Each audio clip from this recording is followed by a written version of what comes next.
Hello there everybody, and welcome back to Tree of Tranquility. It's a nice rainy day today, and so I figured this would give us lots of time to go and explore yet another new area. So we're gonna go ahead and do that today. I won't have to let the animals out, I don't have to water my crops, although it does look like I have to harvest some of these. I got some more yams coming in. It looks like the rest of my pumpkins are in, and some eggplants as well.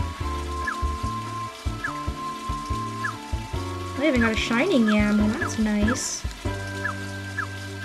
It's always a very nice thing on exploration type of days like this, where I'm able to at least sell something. Most of the time I'm making money by mining or fishing or something like that, but every once in a while you have to take time to do some exploration when you don't really get a lot done, so at least I'll get some money coming in. Just have to go ahead and feed our chickens and our little silkworm.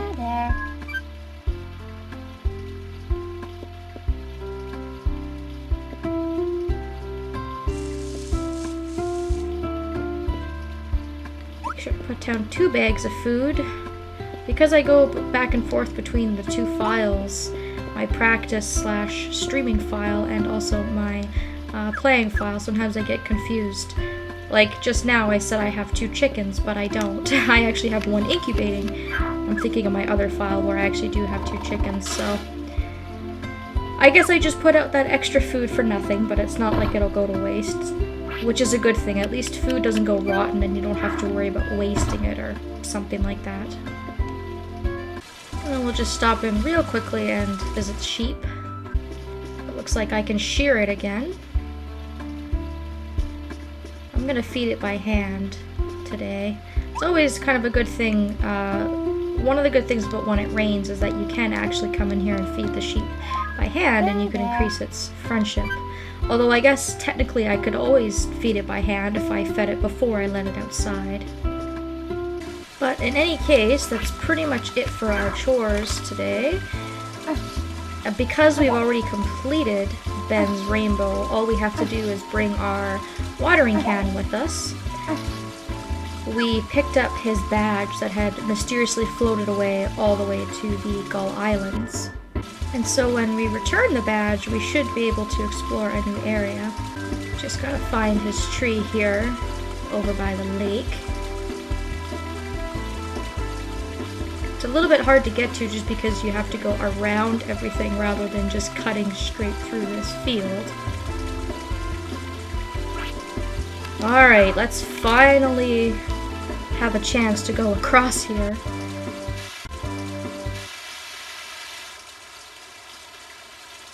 We've had that rainbow sitting there for so long, not being able to do anything with it. I'm such a loser. I lost my badge. I don't deserve to be a harvest sprite. Don't fret, buddy. I found it. Well, is that my badge? I can't believe it. You're amazing. Thank you, I know. I'm sure that you already know about the badges, but anyways, here we go. And then he's just gonna go into his whole spiel that we've heard a couple times now, and this rainbow leads to the Harvest Goddess Spring.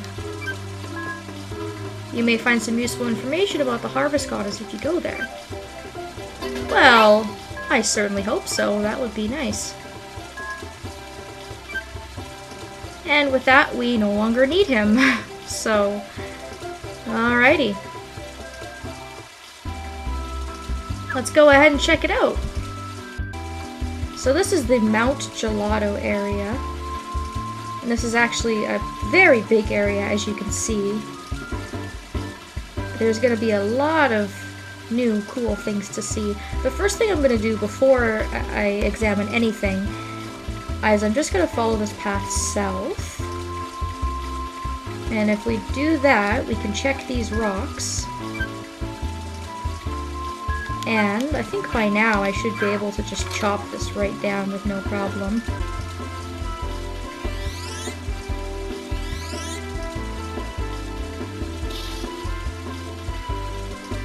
Voila! We now have a shortcut And that's going to lead us right back to our housing district. You can see that if I go through here, this now leads us right in front of the huge mountain plot. So this connects to the housing district. Of course, if you had your house on this plot of land, it would be very, very quick and easy to get to Mount Gelato. But if your houses are on the other side of this land, I think traveling by the rainbow is actually faster. But it's 100% completely up to you as to what you want to do. There's going to be some stuff that we can forage. In this area, you're going to find a lot of sparkling bamboo shoots, which is really nice. These sell for a decent profit, and you can also use them as gifts. We're going to find some more animals, another bunny, and there's another animal kicking around. I want to say it's a weasel. Here it is. It is a weasel. Okay, so we got 2 more animals added to the list that we can befriend if we want to.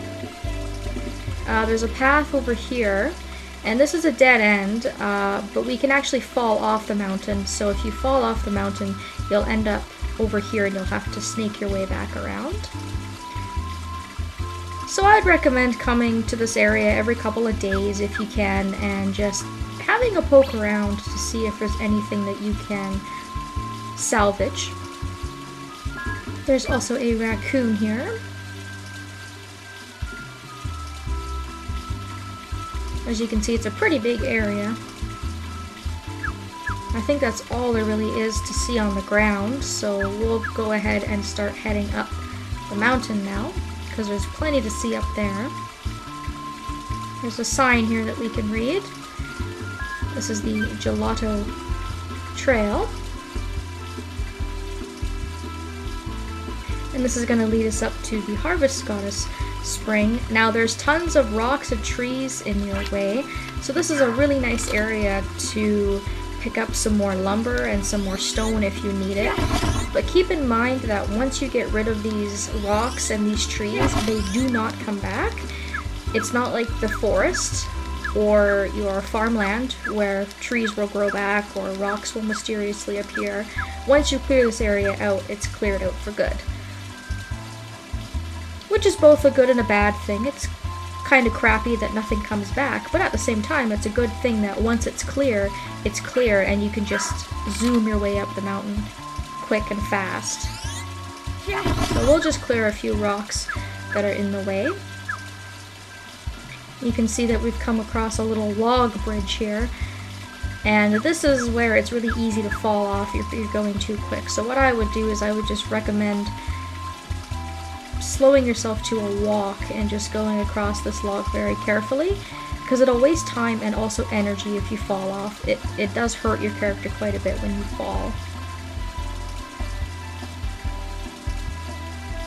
So over here to the left you can see that there is a cave with a bear and her cub.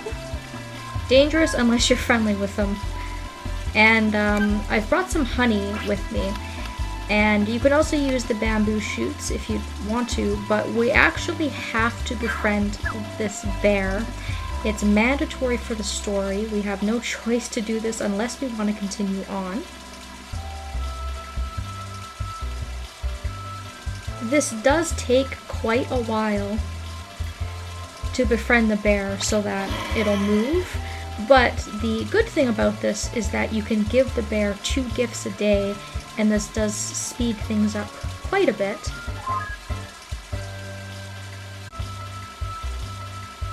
So you can see here that it likes honey, obviously. It's a good gift for it. So in order to give the gift, all you have to do is just walk up to the bear with the item in your hand. It's a little bit slow because unfortunately you have to see this cutscene every single time. So get used to seeing that because you're going to see it quite a bit.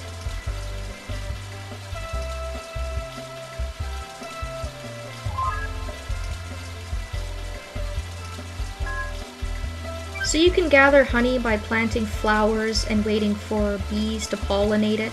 What I do is I just buy this decent honey from Hannah's, It doesn't cost very much, it's only $100 and something, and I can stockpile on that as much as I'd like to. And we also have a new mine here. So we have 2 options for mining now instead of just 1, which is really great. The other thing I should mention too is that the bamboo shoots might be a better option for the bear because they are better quality, but I haven't actually read into that, so I can't confirm. But because these sell for such a decent amount of money, I just sell them, and I'd rather just give the bear the cheap and sort of more readily available option, but it's completely up to you. So I'm going to empty out my bag and we'll go have a look at this mine. So you can see that this mine has a much different look to it. The staircases present themselves a little bit differently. It looks like they're made of stone instead of being made of wood. The rocks look a little bit different, but all the same rules pretty much still apply here. Pitfalls can either send you down or send you up if it's a steam geyser. Finding the staircase is pretty much the same thing as well. If you can't find the staircase, you'll want to look for a lone rock somewhere and start hitting around that area. The other huge difference with this mine is that it's actually bigger as well. This has 50 floors, whereas the mine in town has 30 floors. So you have a bit more potential to get rarer items. But as you can see here, besides the different look, it's all pretty much the same thing. So I don't have a ton of time today. I guess it's about 3:30 in the afternoon. I'll poke around here for as long as I can, and then we'll go back up to the surface. So far in my travels down here, mind you, I haven't made it down to the bottom floor, but so far from what I've been able to see, there really is nothing very different about this. You can see every 10 floors we're going to get our transitional screen. These are a lot longer though. You're going to have to go through a lot more effort to find the stairs. They're here, but you have to kind of go through a bit of a maze. Because it takes a lot longer to get to this mine, and because there's many more floors to it, it's recommended to bring some healing items with you, or to have full stamina coming in. You can also prepare yourself to spend a lot more time here just because of the nature of traveling and having to go down further to get to the better stuff. But honestly, I usually just stick to the mine in town. I like the music in this mine a lot more. It's a really nice, refreshing change from the mining music that I've been hearing for the last, 3 seasons and whatnot. It's just a nice change of scenery, but I think just in terms of having to travel so far, the time it takes to get to the mine, it's just not worth it because there's nothing unique here. It's gonna be all the same ores, all the same gems, all of that kind of stuff. I just think it's probably a better idea to just stick to the mine at home. Because you'll probably start getting decent rocks and decent gems and things like that, a higher chance of getting better stuff, I would say, at about floor 25 or 30, but that's pretty much the same as it is at home as well. Floor 25 is sort of our huge money maker.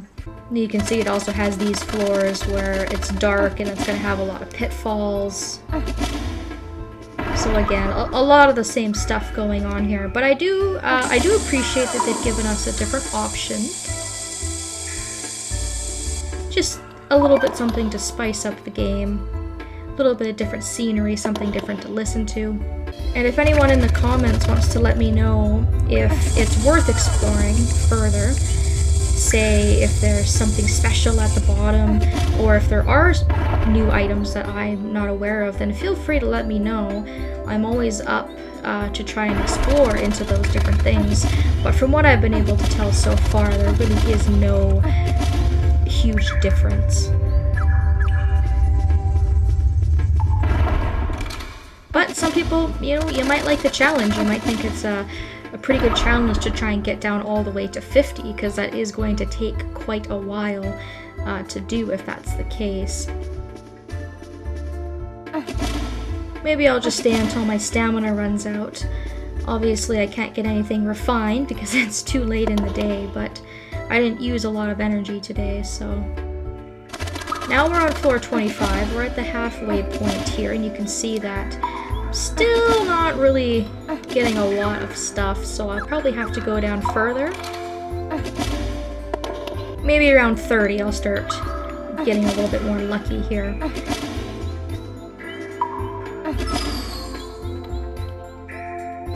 But if you are going to have to come and visit that bear every single day and make the trip out here anyways, then this is a good option too.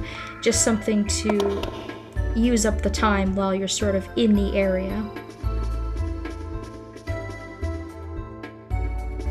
Just gonna look for the stairs if I can and maybe just try and make it down to floor 30 before I pass out or it gets too late. So unfortunately we are not able to see the Harvest Goddess Spring as Ben had talked about, which is kind of disappointing because she's been trying to sort of talk to us in our dreams throughout the whole course of the game, but we just have to be patient and we have to be vigilant with that bear. Probably better to be on the bear's good side instead of getting ourselves eaten by trying to trespass on its property. And I should also note that the bear doesn't hibernate. I was under the mistaken impression that logically bears would hibernate in winter, but the game doesn't cut you any breaks, and even going into winter, if you have not befriended that bear, you're gonna have to still try and befriend it. Unfortunately, that's not the case where we can just wait until winter, sneak by it, and see the goddess that way.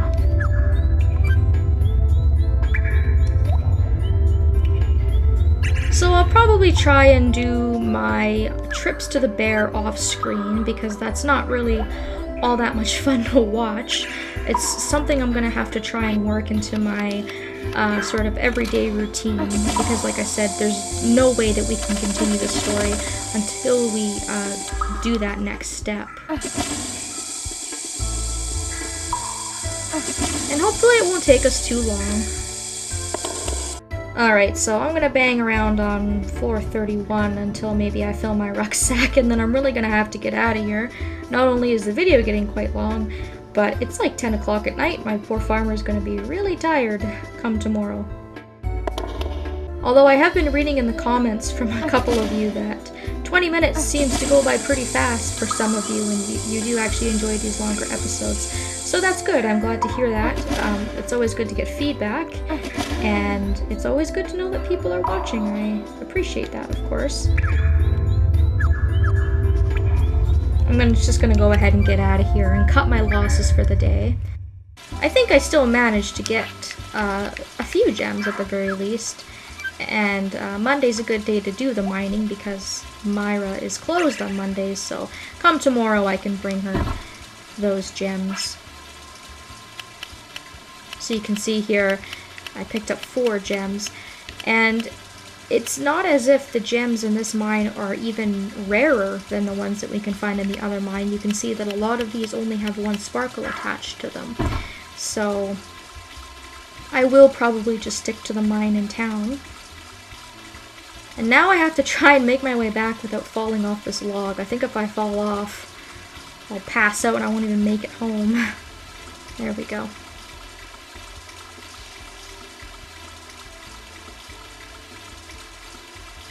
I could take the rainbow home, but I'm gonna get home late anyways. I think I'll just take the path through our property here and just go home the long way.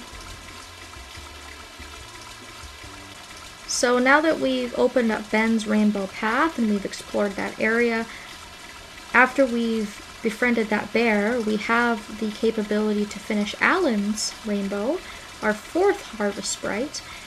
We still haven't found our 5th, but we're getting relatively close. Maybe not close, but we are making some very decent progress into actually finishing up the game's story, which is great. Whew, 1 o'clock in the morning. Wow, I am going to be tired tomorrow, but that's okay. I'm just going to have a look at my calendar real quick here. You can see we have a couple of days before our flea market. So I'll probably just play these couple of days on my own. We are definitely going to want to check out the flea market because the goods will have changed, and we'll have to see what our last festival holds in fall as well. So hopefully you guys enjoyed our excursion into a new area, and hopefully I will